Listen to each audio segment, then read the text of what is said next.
Assalamualaikum warahmatullahi wabarakatuh. Perkenalkan, nama saya Sari Rahayuni. Saya dari program studi Apoteker Pagi C dari Universitas 17 Agustus 1945 Jakarta. Hari ini saya akan melakukan konseling kepada pasien saya terkait informasi obat-obatan yang akan pasien saya gunakan. Selamat menyaksikan.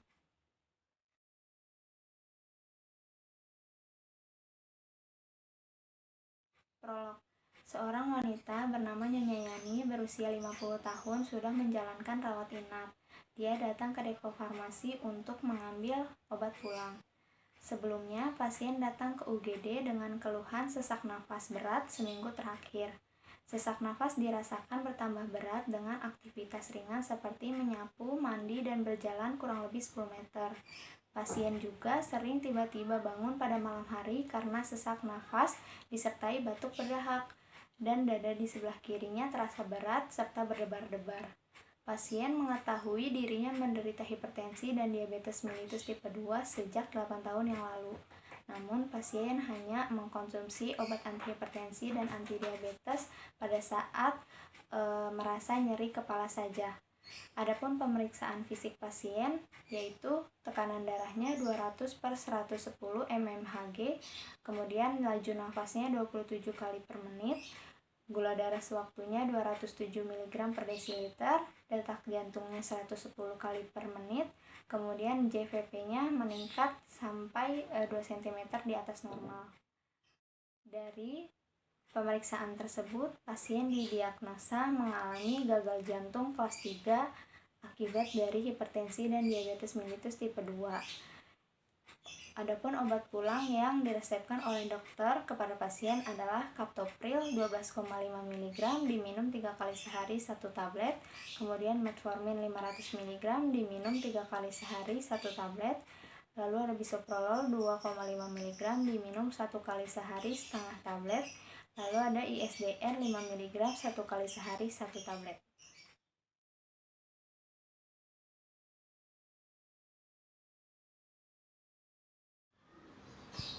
Selamat siang Ibu, ada yang bisa saya bantu? Selamat siang Pak, saya mau ambil obat atas nama Yani. Oke, sebentar ya Bu, ditunggu sebentar, saya ambilkan obat Ibu yang sudah disiapkan. Ya Mbak. Atas nama Ibu Yani? Ya Mbak. Ibu benar dengan Ibu Yani sendiri atau dengan kerabatnya? Betul Mbak, saya sendiri Bu Yani. Oke, baik. Bu, saya perkenalkan diri ya, nama saya Sari Rahayuni, saya apoteker penanggung jawab di rumah sakit ini. Saya ingin memberikan konseling kepada Ibu terkait obat-obatan yang akan Ibu gunakan. Apakah Ibu berkenan meluangkan waktu sekurang lebihnya 10 menit untuk melakukan konseling? Oh boleh Mbak, kebetulan saya punya waktu luang. Oke, baik Bu, kita langsung saja ke ruang konseling ya Bu. Silakan duduk Ibu. Iya, terima kasih Mbak. Baik Bu, saya perkenalkan kembali ya. Nama saya Sari Rahayuni, saya apoteker di rumah sakit ini. Ibu bisa panggil saya Sari, Ibu Sari, Mbak Sari, atau Ibu Sari juga boleh. Saya panggil Mas Sari aja ya, soalnya saya orang Jawa.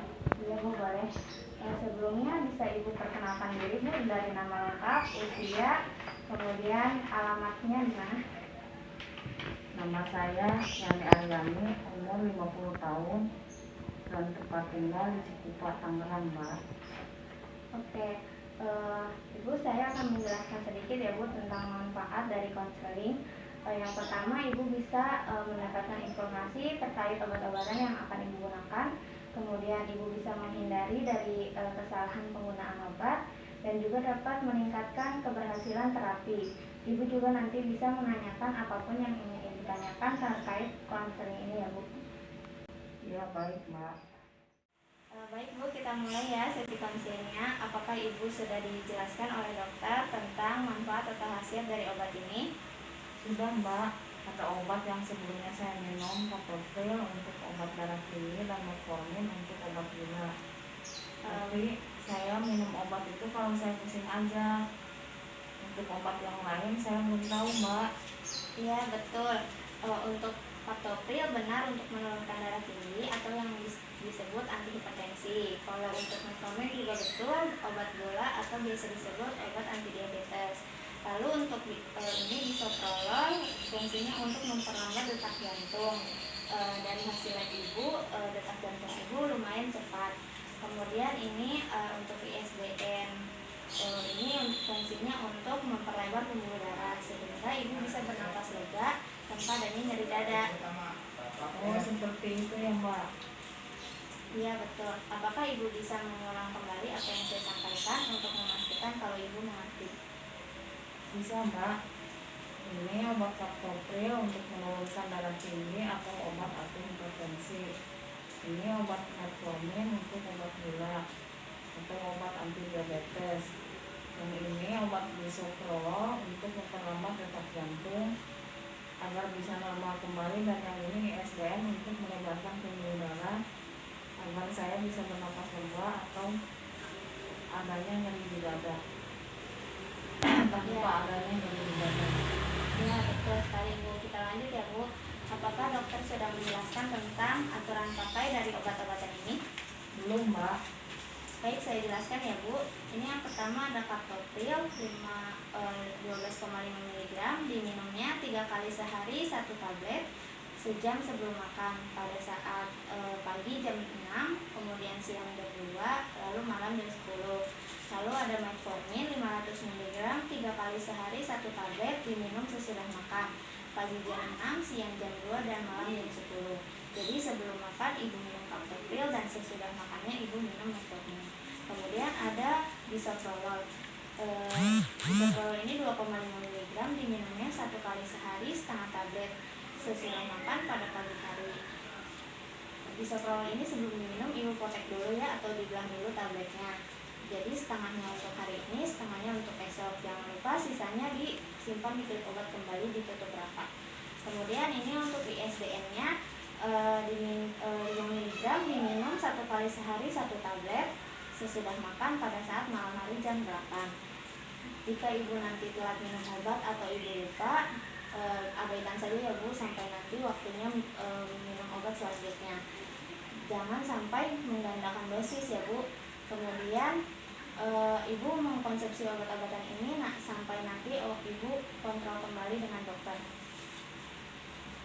Baik Mbak, saya mengerti. Apakah ibu bisa menjelaskan kembali aturan pakai obat ini untuk memastikan bahwa ibu paham? Bisa Mbak. Captopril 12,5 mg diminum 3 kali sehari 1 tablet sejam sebelum makan pagi jam 6, siang jam 2, malam jam 10. Metformin 500 mg diminum 3 kali sehari 1 tablet sebelum makan pagi jam 6, siang jam 2, malam jam 10. Sejam sebelum makan saya minum obat Captopril. Kemudian sesudah makan saya minum obat metforminnya. Bisoprolol 2,5 mg minum 1 kali setengah tablet sesudah makan pagi jam 8. Untuk obat bisoprolol saya potek atau belah tabletnya setiap kali minum. Jadi setengahnya diminum hari ini, setengahnya lagi diminum besok. Tapi jangan lupa obatnya dibungkus kembali dengan rapat atau diklip obatnya.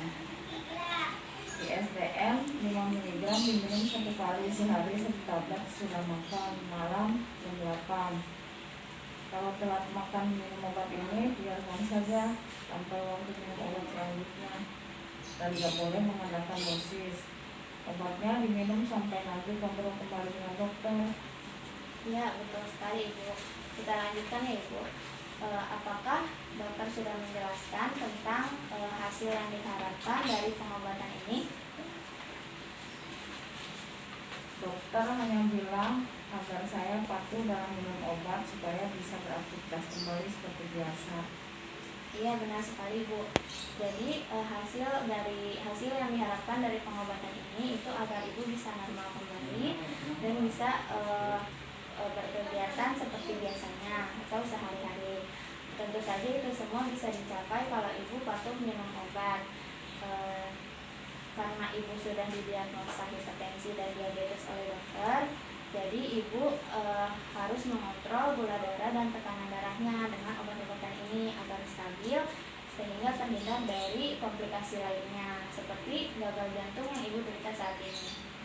Oh iya Mbak, pantas saja dokter bilang kalau gagal jantung saya disebabkan karena saya jarang atau tidak pernah minum obat captopril atau metformin. Ya, Atau lebih tepatnya saya minum hanya ketika pusing saja. ya betul sekali Bu. Jadi selain ibu patuh minum obat, ibu juga harus menjaga pola makan, kemudian mengurangi konsumsi garam dan gula, serta ibu juga olahraga yang ringan seperti berjalan kaki selama 30 menit. Iya Mbak, saya mau tanya apa efek sampingnya dan enggak ya dari obat ini sama penyimpanannya bagaimana? Untuk efek samping dari captopril yaitu biasanya batuk kering. Tapi kalau misalnya ibu tidak merasa batuk atau tidak ada efek samping dari captopril, berarti ibu tetap dengan obat ini. Kemudian ada metformin, ini tuh efek sampingnya mual muntah, jadi memang seharusnya diminum sesudah makan. Kemudian kalau untuk bisoprolol dan ISDN itu efek sampingnya bisa pusing dan tubuh bisa menjadi tidak stabil. Jadi saya disarankan ibu setelah minum obat ini diistirahatkan sejenak baru beraktivitas kembali. Kemudian untuk penyimpanannya ibu bisa simpan di suhu ruang dan ditutup rapat ya Bu di klip obatnya dan jauhkan dari jangkauan anak-anak. Oh begitu ya Mbak. Kalau untuk obat ISDN ini waktu saya dirawat inap, diminumnya ditaruh di bawah lidah. Kenapa sekarang diminum biasa ya Mbak? Baik, saya jelaskan ya Bu. Jadi ISDN untuk yang ditaruh di bawah lidah itu digunakan untuk pada saat serangan atau pada saat ibu merasakan sesak nafas berat dan jantung berdebar-debar.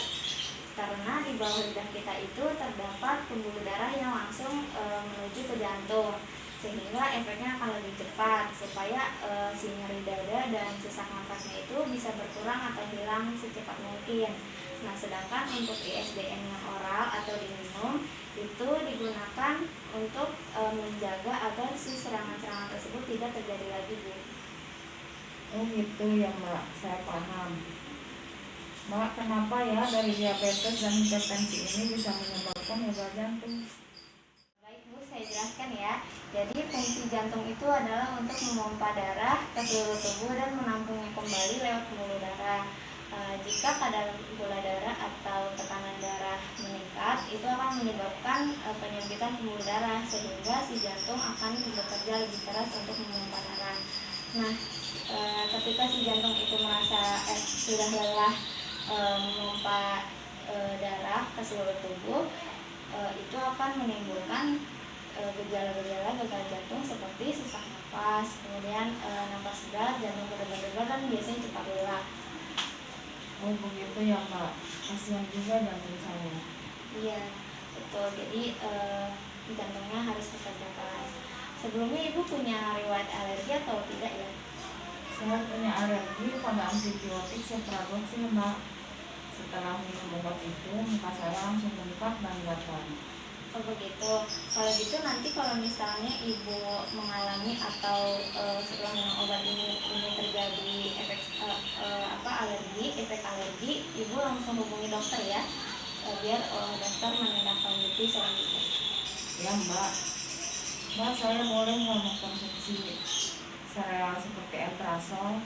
Apakah berpengaruh terhadap obat-obatan ini? Tidak masalah kok Bu, asalkan si produk tersebut benar-benar rendah gula. Jadi itu juga bisa digunakan untuk pengganti sarapan. Berarti tidak masalah ya Mbak? Iya, tidak masalah. Oh ya Bu, jika ibu nanti lupa atau ingin mendapatkan informasi dari obat-obatan yang lebih, ibu bisa melihat leaflet ini ya Bu. Di sini informasinya lengkap tentang obat-obatan tersebut. Oh begitu, baik Mbak. Apakah ibu ada yang ditanyakan kembali Bu? Saya rasa sudah cukup Mbak. Saya sudah paham Mulai hari ini saya akan patuh minum obat dan melakukan pola hidup sehat juga, agar saya bisa beraktivitas seperti biasa dan terhindar dari komplikasi yang lainnya, Mbak. Baik Ibu, sebelum kita mengakhiri sesi konseling ini, saya ingin meminta tanda tangan Ibu untuk mengisi formulir konseling ini sebagai bukti untuk bahwa kalau kita sudah melakukan konseling. Oh iya Mbak, boleh.